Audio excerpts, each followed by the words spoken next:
Hola, comment tu vas? J'espère que tu vas bien. Alors, bienvenue sur cette chaîne et si tu es nouveau, enchantée, je m'appelle Lina Kézar et je suis photographe professionnelle. Et dans la vidéo d'aujourd'hui, comme tu as pu le voir dans le titre, on va du coup parler de comment je gagne ma vie en tant que photographe freelance puisque je suis du coup photographe depuis maintenant 6 ans et je gagne ma vie entièrement grâce à ça. Donc, je vais t'expliquer un petit peu les différentes sources de revenus que j'ai aujourd'hui.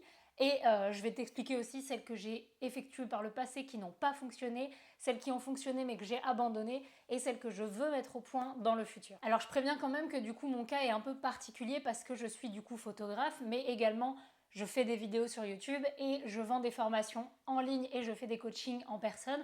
Donc du coup ça ce sera également dans les revenus que j'ai mais ça on va rentrer en détail après. Je tiens à préciser quand même en début de cette vidéo que tous les revenus et les types de revenus dont je vais parler aujourd'hui ne sont pas des trucs qui marchent du jour au lendemain et ne sont pas des moyens de se faire de l'argent facilement. Parce que la photographie, ça reste un métier et donc du coup ça prend du temps, ça prend de l'énergie, du travail.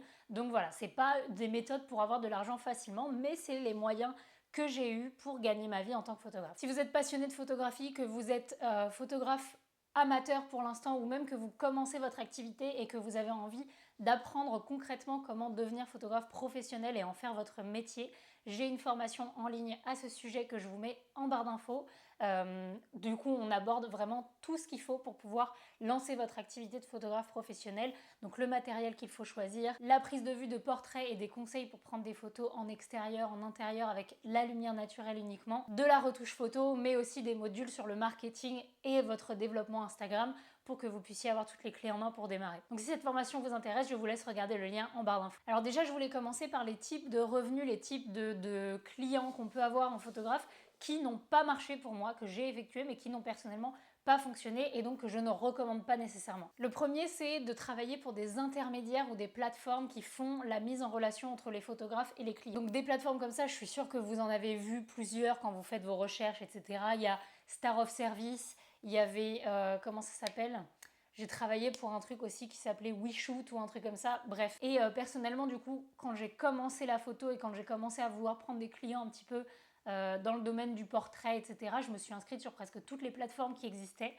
Et j'ai eu très peu de clients via ces plateformes. Certaines étaient même payantes, donc on devait payer en tant que photographe pour pouvoir avoir des clients et ces clients n'étaient même pas garantis puisque moi je sais que j'ai essayé une fois, du coup c'était sur Star of Service, de payer et en plus tu payes juste pour pouvoir envoyer des devis et t'es même pas sûr d'être sélectionné. Bref, je trouve que c'est un peu de l'arnaque. Alors peut-être qu'il y a des photographes qui arrivent à avoir des contrats via ça, mais en tout cas pour le ratio de prix que j'ai donné et de clients que j'ai eu via ça, moi je ne recommande vraiment pas.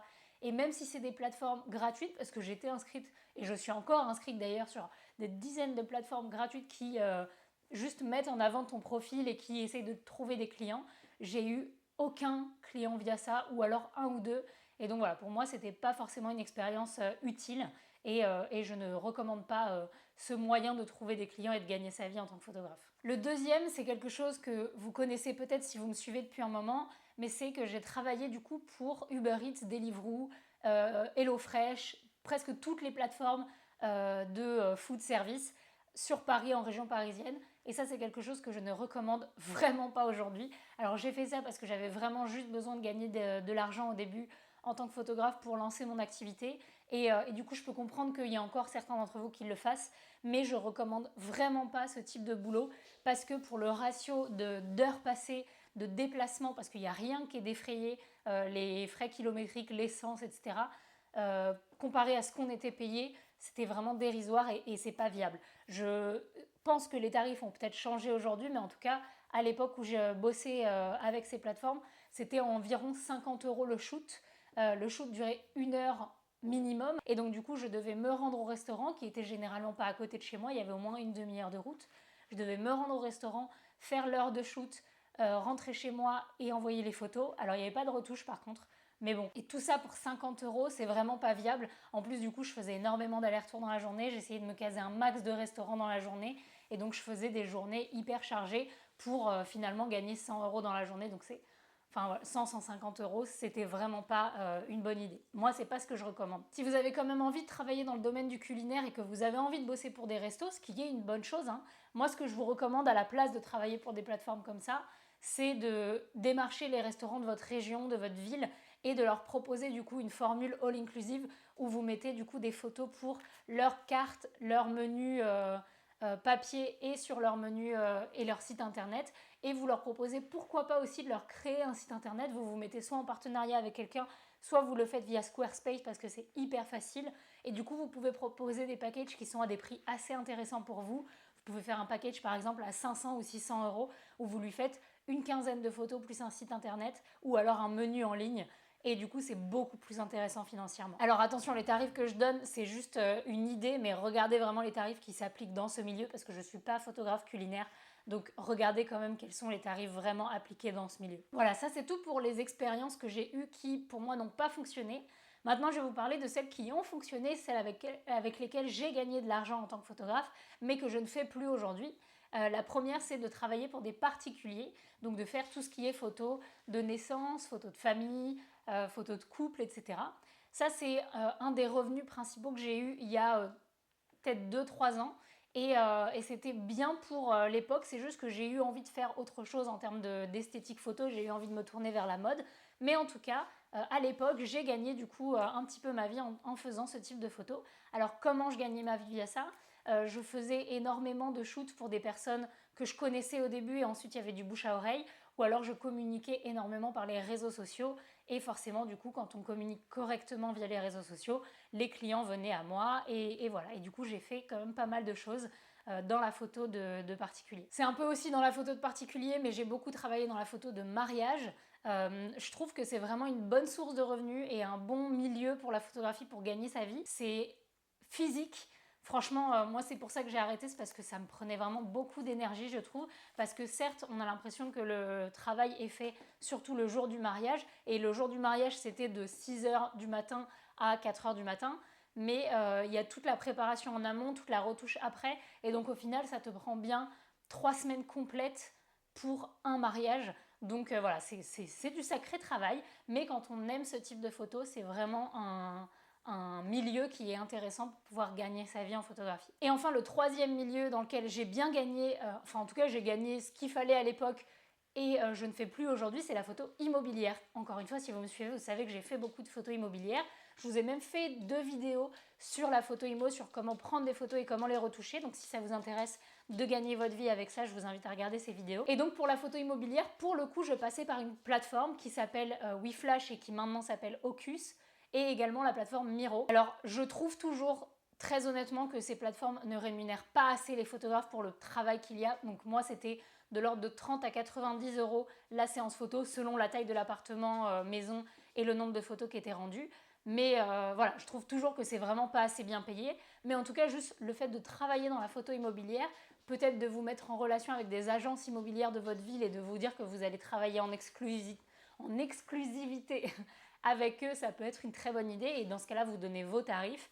Mais du coup, je sais que la photo immobilière, c'est un moyen qui a été assez efficace pour gagner ma vie au début, pour mettre en action et pour lancer mon activité. Et donc, c'est totalement un domaine que je recommande pour gagner de l'argent en tant que photographe. Voilà, donc tout ça, c'était pour ce qui s'est passé avant, que ce soit qui a marché ou pas. Et du coup, là, j'en viens à comment je gagne ma vie aujourd'hui, quelles sont mes sources de revenus actuelles pour gagner ma vie avec la photo. Alors, comme je vous l'ai dit, moi, je ne suis pas que photographe, du coup, je suis photographe, youtubeuse, formatrice. Donc du coup, il y a ces 3 éléments qui rentrent dans mon revenu actuel. Donc le premier, le plus important, ma source de revenus principale, c'est du coup la photographie de mode et mes clients en photographie de mode. Ces clients, c'est qui? Alors principalement, je travaille pour des marques de vêtements, de bijoux et de cosmétiques. Donc c'est soit des shoots campagne pour les nouveaux produits, les nouvelles sorties qu'ils ont, soit des shoots lookbook où ils ont besoin de faire une grosse quantité de produits. Donc par exemple, ils ont besoin de prendre tous les vêtements d'une collection en photo, ou alors ça peut être des shoots édito dont je vous ai fait des vidéos entières. Donc ces clients, ça peut être des clients ponctuels pour qui je vais travailler avec une fois parce qu'ils avaient un besoin à un moment donné. Mais ce que je préfère, c'est de travailler avec des clients qui sont récurrents. Donc quand on commence à installer une relation avec une marque, dès qu'elle va avoir besoin de nouvelles photos, elle fait appel à vous. Et donc c'est de l'ordre de une fois tous les trimestres par exemple. Et donc quand on a plusieurs clients qui sont récurrents comme ça, bah, ça commence à être intéressant. Ensuite, mon deuxième revenu principal, c'est du coup la vente de formations en ligne et le coaching privé. Parce que du coup, comme je vous l'ai dit en début de vidéo, j'ai fait une formation pour les photographes qui souhaitent devenir professionnels.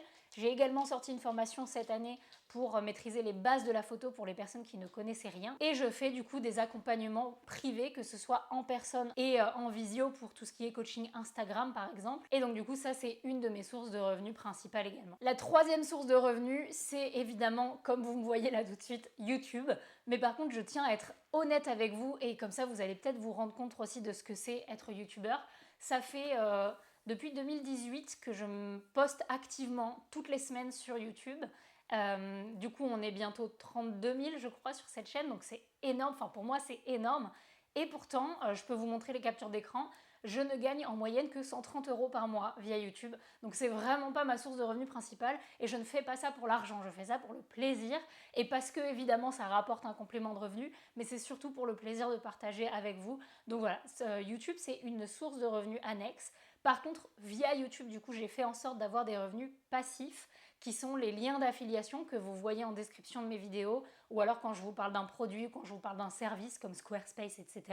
Ce sont des liens d'affiliation, donc je gagne un pourcentage par rapport à ce qui est vendu via ce lien. Mais encore une fois, c'est du complément de revenu. C'est pas un revenu qui est vraiment important, mais c'est un bon complément de revenu pour le reste de mes activités. Ce que je veux vraiment mettre en avant via cette vidéo, et c'est quelque chose que j'ai réalisé depuis quelques années et que je mets en place, c'est que quand on fait un travail en freelance comme la photographie ou même d'autres boulots, c'est super important d'avoir plusieurs sources de revenus pour sécuriser le fait que s'il y en a une qui s'écroule, s'il y a un client qui vous lâche, vous avez d'autres sources qui peuvent vous assurer un revenu régulier. Et également de mettre en place des revenus passifs. Alors ça, je sais qu'en tant que photographe, c'est pas évident. Moi, je sais que j'en ai du coup via YouTube, via les formations en ligne, et je vais en mettre d'autres en place dont je vais vous parler juste après. Mais du coup, c'est important d'avoir des revenus passifs parce que ça vous permet de vous focaliser sur les clients que vous voulez avoir. Moi, je sais que mon intérêt à avoir des revenus passifs, c'est ensuite d'avoir la liberté et le luxe de pouvoir choisir les clients photos de mode avec qui je travaille parce que du coup, j'ai pas à me soucier autant du revenu que je vais avoir chaque mois parce que j'ai ces revenus passifs à côté. Et donc, je voulais terminer sur une chose qui est le revenu passif que je vais mettre en place pour le futur. Et donc ça, je voulais vous le documenter et vous le montrer vraiment petit à petit. Donc là, je vais juste le mentionner, mais ensuite, je vous ferai des vidéos complètes sur comment je l'ai mis en place et comme ça, vous pourrez faire de même. C'est la vente de photographies de stock. Donc voilà, j'ai hâte de vous montrer un petit peu comment j'ai mis ça en place parce que j'ai déjà commencé, du coup, j'ai déjà fait un ou deux shoots et je vais vous montrer tout ça dans une prochaine vidéo.